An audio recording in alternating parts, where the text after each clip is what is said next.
Hi everyone, welcome to our group presentation on World War Z's information crisis. Now our group consists of myself, Meryl, Cheryl, Olive, Xiangqing, Aisha, and Wang Yu. For today's agenda, I will be sharing a quick synopsis of the film and identifying World War Z's earliest information crisis, reflecting the general public's perspective using the DIKW or Data Information Knowledge Wisdom Model. Xiangqing will follow up with the pastel analysis and learning organization assessment identified in the film. Thereafter, Cheryl and Olive will be sharing about the film's information collection, processing, storage, and use. Aisha will be elaborating on the information distribution and sharing. And to conclude, we have Wang Yu, who will share the real-world applications or implications with reference to the COVID-19 pandemic. For those of you who have not seen the film is actually about a virus outbreak that turns living, breathing beings into rampaging, mindless, undead creatures called Zeeks or zombies in a mere 12 seconds. Now, in the books, the virus infects the brain of the host via the bloodstream. It mutates and shuts down the organs, keeping only the brain alive but dormant. Zombies can withstand pressure and pain. They're drawn to sound and they can run extremely quickly. And the only way to destroy them is a bullet to the head and burning their bodies to a char. The pandemic spreads like wildfire and the entire world is thrown into chaos with scenes of panicked raiding, violence and blockades, border closures, electrical and communication line shutdowns, and more. So, United Nations investigator Jerry Lane's mission is to investigate the disease, and it brings him to a military base in South Korea that reports the first account of the virus. There, he receives a tip-off that Israel had strangely bordered itself before the pandemic had even started. So he made his way there to seek answers. However, Israel is quickly compromised and he escapes onto a commercial flight. At that point, he comes to the realization that the zombies are selective in their victims, avoiding the terminally ill. He hypothesizes that the virus requires a healthy host, and by injecting oneself with a pathogen, the zombies would deem the body unsuitable for viral reproduction and completely ignore the person. He requests for the pilot to redirect the plane to the nearest medical research facility, which happens to be in Wales. However, the place is also run down by zombies. He finds himself trapped with a lurking zombie and decides to inject himself with a pathogen in a Hail Mary. Luckily for him, his hypothesis proves correct, and the zombie passes him without so much of a scratch.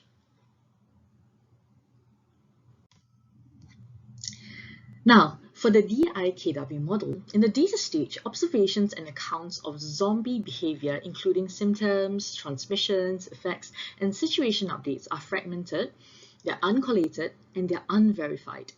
This snowballs in severity at every step of the DIKW model. People do not receive enough information in the form of advisories or real-time updates from public communication channels that are still functioning, like the radio.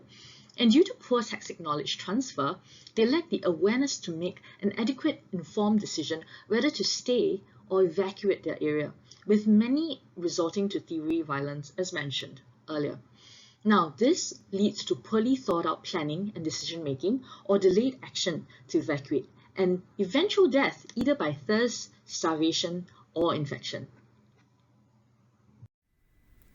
In this slide, I will be talking about some aspects that could have been covered in a pastel analysis of the zombie pandemic, which could be helpful in devising strategies to deal with the zombies.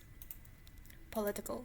Countries should be aware of their allies and can look into forming alliances with other foreign governments to fight against the zombies. Economic. The domestic and international economic situation might have an impact on access to resources such as essential items like food, medicines, vaccines, weapons, etc. Social. The population density of a country, city, or town is an important factor in how fast the zombie infection will spread in the area. Another factor is the population profile. The elderly and young people are less likely to be able to run fast enough to escape and could be turned into zombies, increasing the zombie count. Technological. Authorities need to know what are the ways of communicating to the people critical information about avoiding zombies or fighting them. They should also know what are the technologies such as weapons, bots, drones, etc. that are being used to combat zombies. And authorities should also be aware of developments taking place to vaccinate people against zombies and possibly even at a much later stage perhaps cure zombies. Environmental. Knowledge of weather or climate conditions would help planning and situating refugee camps or setting up safe zones, as zombies have been observed to move slower in the cold. Legal. While it is uncertain which laws would be applicable in the event of a zombie pandemic and who would be the ones enforcing them, international laws like those concerning refugees and sea territories might still be relevant, and new laws might be created over time. A learning organization is one that is able to acquire, transfer knowledge, and modify its behavior to reflect new knowledge and insights. An organization's survival and growth is linked to the capacity to learn and adjust in a rapidly changing environment. So in this slide, I'll be talking about how Israel functioned as a learning organization in World War Z and was initially successful in responding to the zombie pandemic. Firstly, environmental scanning was done by the Israeli government. They received a statement from an Indian general that said they were fighting against the Rakshasa, which translated literally into zombies, technically the undead. Beyond simply acquiring news, they were able to extract meaningful information, share it with relevant parties, and take critical follow-up actions. This has to do with their error correction mode done through double-loop learning. Within the last century, the country had suffered unexpected attacks on their people during the Holocaust, the Munich massacre in the 1972 Olympics, and the 1973 Arab-Israeli War, which caused many deaths of their people. These attacks have taught the Israelis to be on the lookout for unknown unknowns to avoid being caught by surprise. They exhibited double-loop learning with the institution of the 10th man policy, where the job of the 10th man in a team is to disagree with the other 9 people, to challenge assumptions, and to investigate the validity of improbable situations. In this case, when everybody assumed the Rakshasa zombies were cover for something else, the 10th man went to work to look into the case that these were actual zombies. The country then quickly took appropriate action, which was to build up walls around its country's border. It was a combination of the environmental scanning, double-loop learning, and the adaptive behavior that allowed Israel to successfully keep up the zombies from its country at the early stage of the pandemic. In this section, we'll be taking a look at the various scenarios that depicts information collection, usage, and storage. The first scene that we will be analyzing is when Jerry and his family are first evacuated to the US Navy vessel after having escaped from the chaos that was Philadelphia. On board the vessel, Jerry was greeted by the sight of the makeshift Mission Control Center that was tasked with the collection of information from different cities simultaneously to assess the situation worldwide.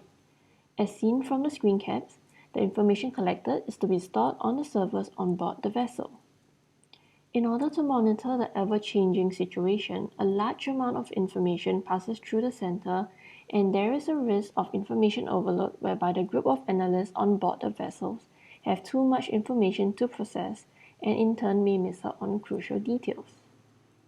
Some of the possible improvements to the workflow can include having proper SOPs in place for the type of information collected so that the analysts are able to process the appropriate information that will contribute directly to helping the situation. The US military can also consider using cloud servers as a form of backup for all the information collected that are currently stored on the on-site servers. This is to ensure that in the event that the vessel is attacked, the information collected will not be gone. Last but not least, it is important to ensure that all the information received, including the unstructured information such as emails, are processed, documented, and stored. The virologist scene in the movie also displayed gaps in information collection, use, and storage. When the outbreak first happened, a team of virologists were present to discuss a possible cure for the outbreak. They placed all their hopes and relied on just one internal human source, which is Dr. Andrew, a virologist from Harvard. And Dr. Andrew, leading the rest of the team, used their expertise and the available information from past pandemics. They concluded that the outbreak must be spread virally, and humanity's best bet would be to find the origin so that a vaccine can be developed. Because their collection pool is so small, the information is actually not accurate. Instead of just basing their information collection on one internal human source, what they could do was to tap on more internal human sources, more experts from different fields. They could also tap on more external and diverse sources, such as information on how situation is like in other countries, what experts from other countries are saying about the situation, how are they handling the situation, and if it is effective. Another scene that displayed gap in information collection, use and storage is the scene at Camp Humphreys. So the team of virologists earlier on had refused to consider one important piece of information, which was a memo that came from Camp Humphrey that included the word zombie. And hence, Jerry was actually sent to Camp Humphreys to find out more about the memo.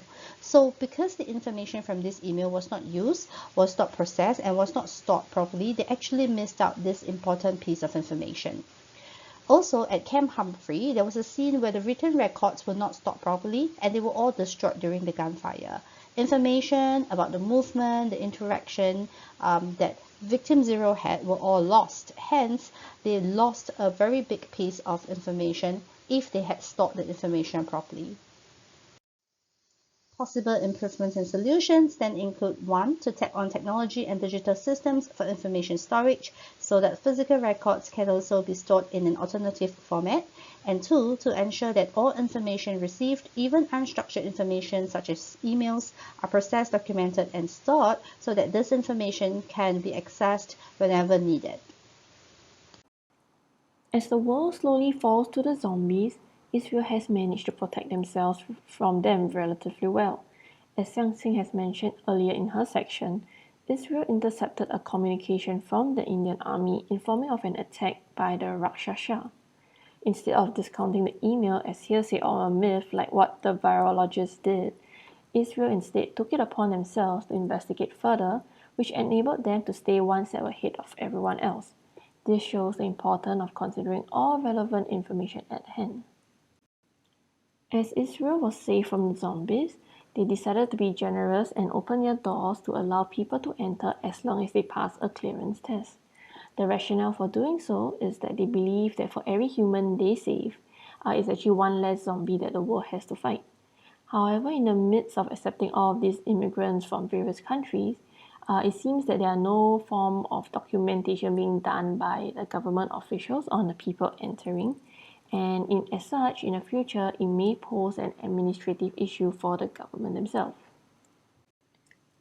To mitigate any form of possible issues in the future, the least that Israel could have done was actually have some form of procedure in place to collect at least the basic information of the people entering. This allows them to have a form of records, and furthermore, it is also important that the information collected is stored securely, especially since it involves people's personal. Hi, I'm Aisha, and in the next 3 slides, I'll be focusing on information distribution about the zombie virus, the vaccine, and some recommendations for better information distribution. Firstly, we see how the lack of information sharing between countries resulted in a rapid spread of the zombie virus. Countries that encountered the virus first either didn't share the information or didn't effectively disseminate the information. For example, while South Korea sent out an email to the US, a soldier mentioned that nobody back home actually bothered to read that email.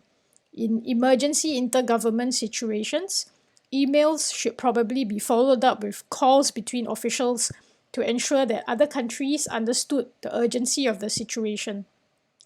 Secondly, there is an absence of timely information distribution from government to citizens. There was no public service announcement messages from the government, even though military troops and helicopters were already deployed out. This already indicates that there is a legitimate threat to national security. The news bite that Jerry and his family heard in the radio also offered no information on how urgent or close to home the zombie virus actually is. Within the span of minutes, a lot of people on that street got infected, and the scene actually ends with the city in ruins. Lastly, the average man and the woman on the street actually had no idea, no clue what was going on, and therefore had nothing to share with each other. In the traffic scene, people just started running, and a police officer on a bike yelled at Jerry to stay in the car without actually telling him why. if people on the street who saw the danger had communicated the danger to others and asked them to evacuate safely, the virus may not have spread so rapidly. In terms of information dissemination about the development of the vaccine and its distribution to the public, in the movie, the World Health Organization did very little, and their role was limited to the research facility in Wales. The WHO researchers seemed to be working in silo, had their human assets compromised by infected blood samples, and despite supposedly being experts in the field, the key information about a potential vaccine solution actually came from Jerry, who is not a science or health expert. He is just an ex-UN personnel. Secondly, when vaccines were available, there was no mention of government authorities clearly communicating vaccine usage to the public. There was even a scene where vaccines were parachuted to a quarantine area and a boy rushed to pick them up. There was no medical staff or tools to administer the vaccines. There was also no information distribution regarding the age limit or usage safety. Lastly, after the vaccine was developed, information regarding its development was distributed via news media channels. But the media channels can also be used to distribute other official information, for example, on safe zones or virus outbreak hotspots. These are some of our recommendations for better information distribution. Firstly, there should be information sharing amongst countries. Early warning should be conveyed, and if not heeded or not acknowledged, should be followed up on, considering the urgent nature of the information. If geopolitical issues are barriers to this information sharing, international organizations like WHO and the UN should step in and play a bigger role in coordinating this sharing, because there's only so much that one Brad Pitt can do in real life. Secondly, more effective communication channels should be used. In times of emergencies or natural disasters, we usually see PSAs or public service announcements being sent out as alerts to mobile phones. This could have been done in the movie as well. Lastly, there has to be clear and succinct public communication. The author of World War Z himself, Max Brooks, mentioned this in an interview, and I quote, "All the scientific knowledge isn't worth anything if it isn't succinctly communicated to the average citizen." So the public should be educated and informed based on scientific facts gathered by qualified experts. For example, the benefits and harms of the vaccine should be clearly communicated to the public, especially since it contains components of H1N1, etc. Good luck convincing the anti-vaxxers about this. Doing all this will ensure that the right info is being sent to the right people at the right time and the right place via the right format. Now, to end off our presentation, Wang Yu will be talking about the practical significance of World War Z, considering how we ourselves are in a pandemic right now. Hi, this is Wang Yu. In fact, one of the reasons why our group chose this movie is that we found that the scenes in the movie are a bit familiar. Yeah, this is an exaggeration, but what everyone cannot deny is that the spread of the global coronavirus that has been going on for nearly 2 years has completely changed the lives of people all over the world. Therefore, we hope that we can learn some experience from the movie and hope to help us find a good way to fight the epidemic in reality. Here we are divided into 3 stages to compare the situation in the film and in reality. The first is the early stage of the virus spread, which we can see in the movie. Although people can see the epidemic that occurred in other parts of the world in the news in that morning, but they don't know anything about the epidemic that has already occurred in the United States. So that in the traffic jam on the streets, everyone does not know what happened, and this has also led to the crazy spread of zombie viruses in major cities in the United States. So this can also said to be a very important problem in information dissemination and management. In reality, we can find out that in the early stage of the epidemic, many countries and governments they just completely indifferent to the epidemic, and almost everyone underestimates that this virus will spread globally. Even when the epidemic has become a global problem, some countries and people still believe that the epidemic just don't don't exist, but just some conspiracy theories. This is due to the fact that the important information about the epidemic has not been properly disseminated, so that identification, selection, and rapid dissemination of key information is very important. The second stage is the rapid spread of the virus. In the movie, when the zombie virus is found to spread widely in different regions, they spontaneously block and isolated themselves. And as we follow in the hero's route, we arrived in Israel, and at the beginning, we, just like Hero, believed that the Israel's wall could isolate the zombie virus successfully. But they didn't realize that the people seeing was just the catalyst that made the zombies manic. So the louder and louder voices also helped the crazy zombie to break through the walls of Israel, and Israel also fell. And in reality, we found that some countries blocked their borderline very early, but some countries are still not blocked right now. Fortunately, almost everyone now admits that wearing a mask is a reasonable way to fight the virus. And in the early days of the epidemic, many experts and people were very resistant to wearing masks. Wearing masks, in their view, is just violated their rights. However, after paying a painful price, everyone now realizes that the importance of wearing masks. So, taking necessary measures at the first time and understand and block the key channels of virus spread is also important. And in the last stage, when looking for ways to fight the epidemic, in the movie, virus experts suggested that they should go to Korea, where the virus originated, to find a way to deal with the virus.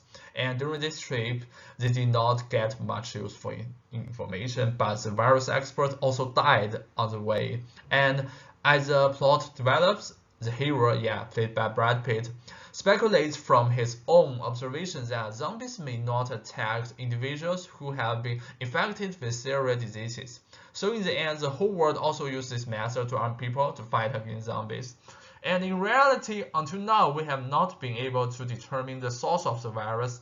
And just like we do with most diseases, modern medicine teaches us that we can use the inactivity virus as a vaccine and implant it in the body to help the body produce antibodies to fight the virus. So countries around the world are also gradually vaccinating people to fight against the new coronavirus. And in the real world, we need to believe expert and authority and using scientific method instead of personal judgment to fight against virus. That's all for our presentation. Thanks you for watching.